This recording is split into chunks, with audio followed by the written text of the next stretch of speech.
Alrighty, welcome sixth graders. So it's been a while since we had a podcast. So this one serves kind of two functions. One, kind of a review after the stuff that you just went through with your little quick presentation, group presentations, and then to also to add in some new content. All right, so here we go. We're going to be talking about the Republic and the Empire today.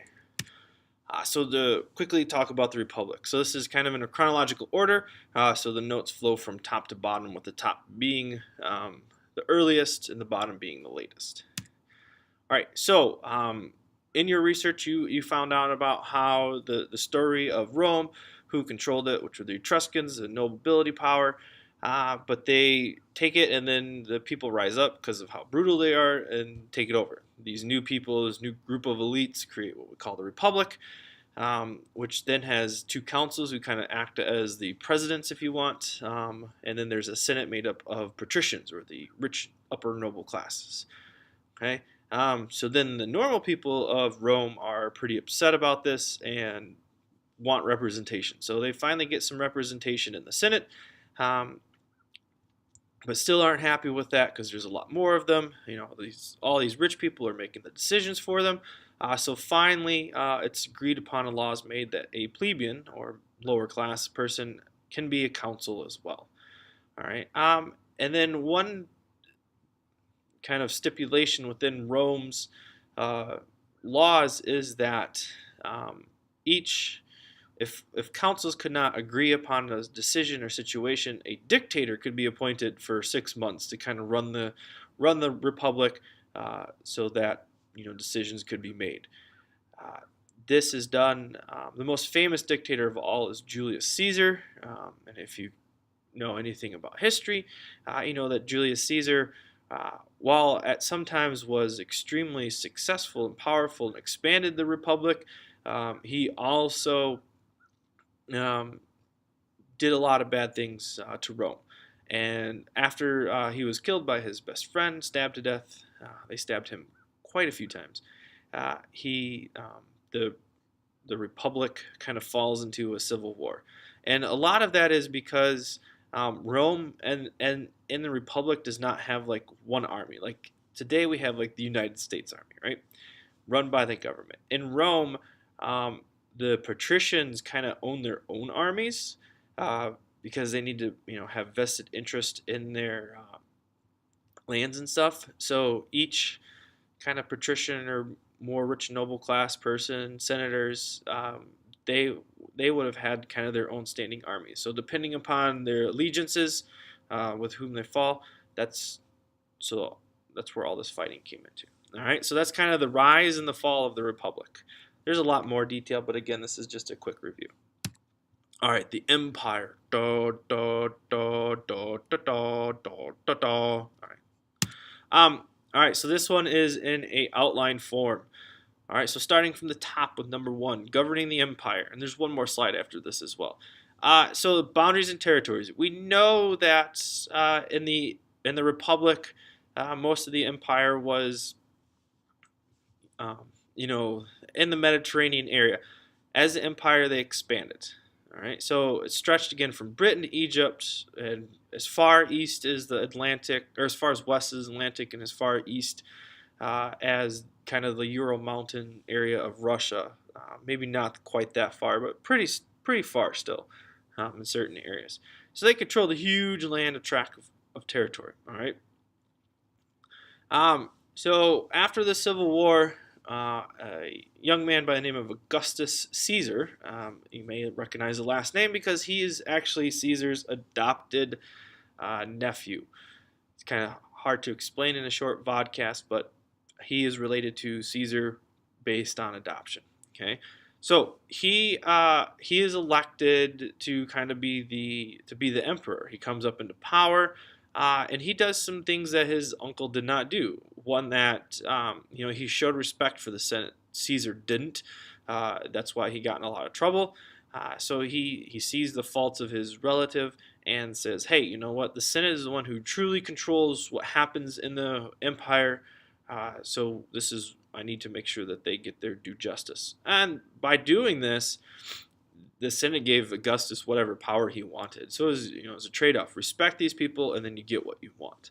Um, so then with this is Augustus's time reign. This was one of the more successful reigns in the Roman Empire, time of great wealth, great advances, because of how Augustus treated um, the conquered peoples as well as the people of Rome. So what he did was divide the empire into provinces. You could think of it like states, right? We've got the United States government. The United States controls all, has power over all the states, but yet each state has kind of its own regional type of thing. That's what province were. Um, and so then also, the Romans, one thing that the other people liked about the Romans, that the Romans did not force their way of life onto conquered peoples. As soon as he conquered them, it wasn't like, hey, you need to start practicing Roman laws and so on and so forth. They wanted the people to, be able to supply them with things that they wanted and needed. So the Romans kind of just, took over the land, and then the people kept the way that they were living, but yet all their taxes and everything else, things that they buy were Roman. That is under Augustus. That will change later. Emperors. So after Augustus dies, you have a couple really bad emperors come into power, and this you'll see this throughout history. Is that there will always be somebody successful, and then there will be a couple bad ones. And again, just depending on personalities and how people rule, so on and so forth. Right. So there's Caligula and Nero. Interesting fact about Nero is that Nero supposedly burned down the city of Rome, and they think he did this because there are stories of Nero sitting in his palace atop the city, and as he's watching the city burn, not really doing anything. He's playing a violin and just kind of sitting up there doing his thing. All right, so there's Caligula and Nero, some bad emperors, and then finally Hadrian comes into power, is elected into power, and he starts this line of good emperors. And there's 5 of them in a row that lasts quite a in terms of quite a while. And for us, it wouldn't seem like a while, but for Roman history, it's quite a while. And with them, they standardize these laws. They re-recognize the army under Caligula and Nero. The army wasn't really recognized. The army was treated poorly. So when riots and things would happen like that, the army was the police at the time. They really wouldn't do anything or do much of it. And again, the encouragement of learning is a big one under these good emperors. Learn from our past and keep moving forward. So the last one is Marcus Aurelius. If you know anything about Egyptian history, you know that Marcus Aurelius and Cleopatra and Mark Antony kind of had a love triangle, and that kind of brings Rome to its knees in a little bit here. But the biggest thing about Marcus Aurelius is that he chooses his son Commodus to follow him. And if you've seen the movie Gladiator, you know the story of Commodus, and that just Commodus is not a good ruler. All right, last slide. Greek influence. Everything was Greeks really influenced Romans because of where they were. Romans, again, value of learning. Really wanted all of this, liked a lot of the Greek ideas. So they pretty much adopted their religion and heroes, and then took their ideas and built upon them. I kind of consider it like a mashup type of a thing, right? Architecture and technology, kind of the same thing. The Romans took Greek ideas and just improved upon them. The biggest thing that the Romans add to history in terms of architecture are arches, and they came up with the idea of concrete to build taller buildings. They great use of aqueducts, kind of just like the Incans had used to carry water long distances. You can actually even go to Rome today, and some of the fountains there are still used. So some of the fountains in Rome today are still aqueducts are still used to them. One of the bad things about the aqueducts and what might have led up to a lot of the sicknesses is that they used lead to line them. Which was a common metal at the time, and people didn't realize how poisonous lead was. So they used that to line them, and so it caused some sickness. Today, that's not there anymore. Obviously, they took care of them.